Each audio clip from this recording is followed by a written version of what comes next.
I pray for you? He said, that would be great. I put my hand on his shoulder right on the golf course. People were watching. I didn't care. And I prayed for him. I said, Father, I just thank you for my brother Jim. I thank you that you strengthened him. I thank you that you've allowed him to have his faculties so he can play golf. I pray that you'll bring laborers across his path so that he can have fellowship while he's out here and continue to keep his spirits lifted up in Jesus' name. So he said, man, that was great. So I said, all right, Jim, I'll see you later. So I was walking off, and I could see he was getting choked up. As I was walking off, he pulls up behind me in the golf cart, and he goes, hey, Chris, can I give you a ride to your car? I said, you know what, Jim, I appreciate it. I said, but I'm getting ready to play some more holes. And he looks at me, and he goes like this, you're a Jim. He goes, I love you. And went to the parking lot.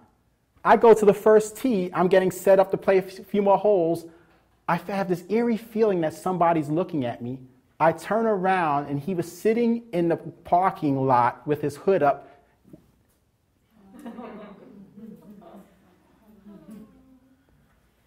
What's my point? He may have been waiting for a month for that conversation.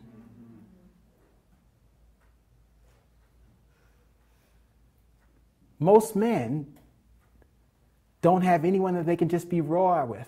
He shared with me, I learned more about him in 25 minutes than probably many of his kids know.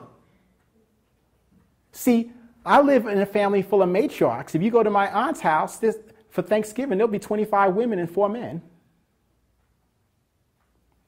So point number 1 is men validate the experiences of others. Most men don't have anyone to be vulnerable with. Point number 2 is you want to be in a company of men because men lessen your dependency on women. Now, this is big because when we get in challenges, we're looking to get our emotional needs met, to have some encouragement, to have a word of an exhortation or encouragement coming.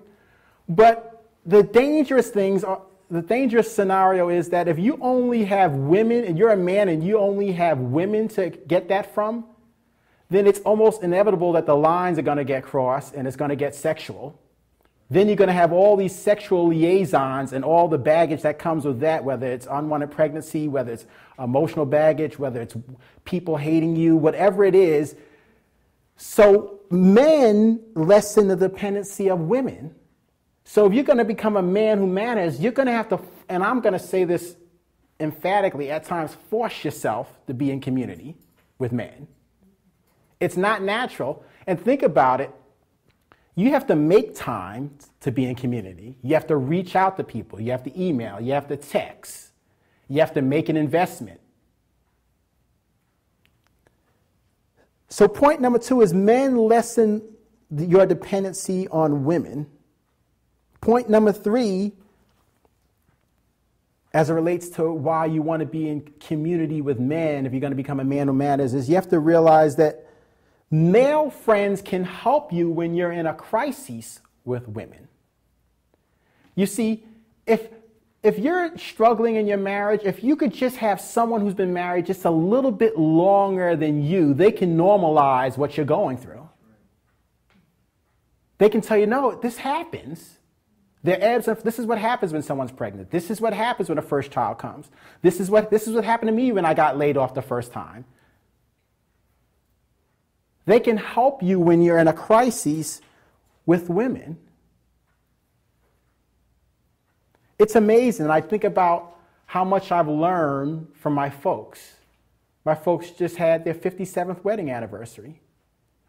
And it's amazing. When I watch my dad, it's like a silent clinic. Watching how he interacts with my mother. I've learned so much watching how he handles stressful situations. But he wasn't always that way. He grew into it. So you want to be in community with men, want to be in community with other men who are on different aspects of the continuum. You want to make sure that you have a Timothy that you're pouring your life into, and a Barnabas who's your equal, and a Paul.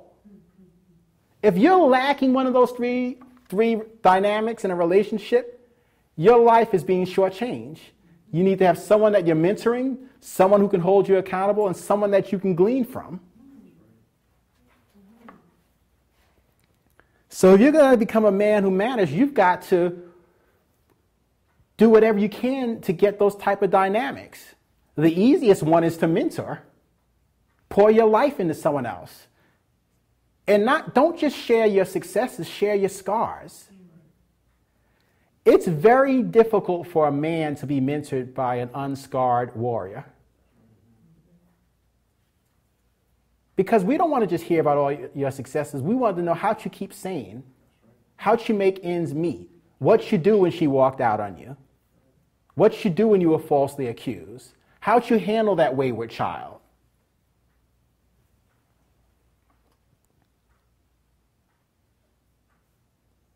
So if you're going to become a man who matters,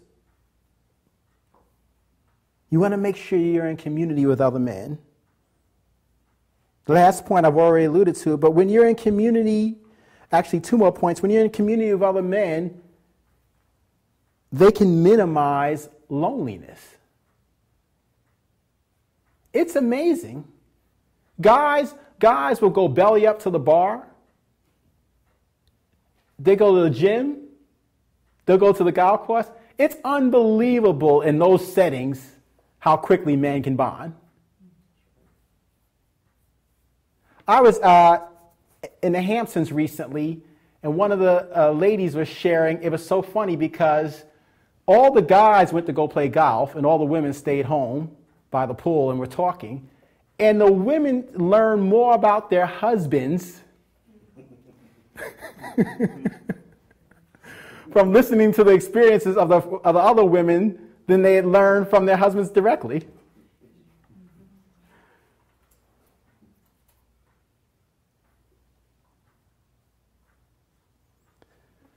So we want to be clear about this. If you're going to become a man who matters, you need men because they'll validate your experiences as men. They'll lessen your dependency on women. They'll help you when you're in a crisis with women. They'll minimize loneliness. And last but not least, obviously, they can help you with life stresses because they've been there themselves.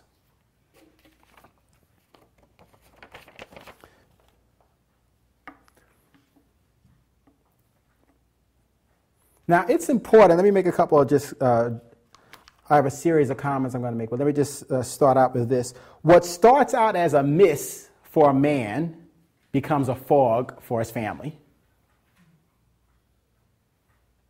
In other words, what starts out small and unaddressed, a problem ignored is a problem enlarged.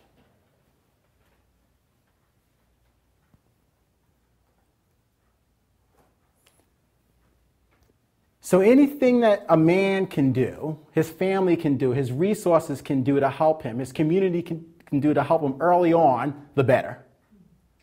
Because there'll be a ripple effect.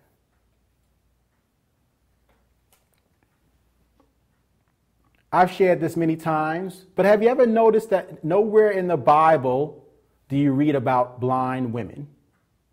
You never read about Jesus spitting in the mud and rubbing the mud on the eyes of a blind woman. You never reading about, and there was a blind woman on the road of Jericho who cried out to Jesus, "Jesus, Jesus, have mercy on me."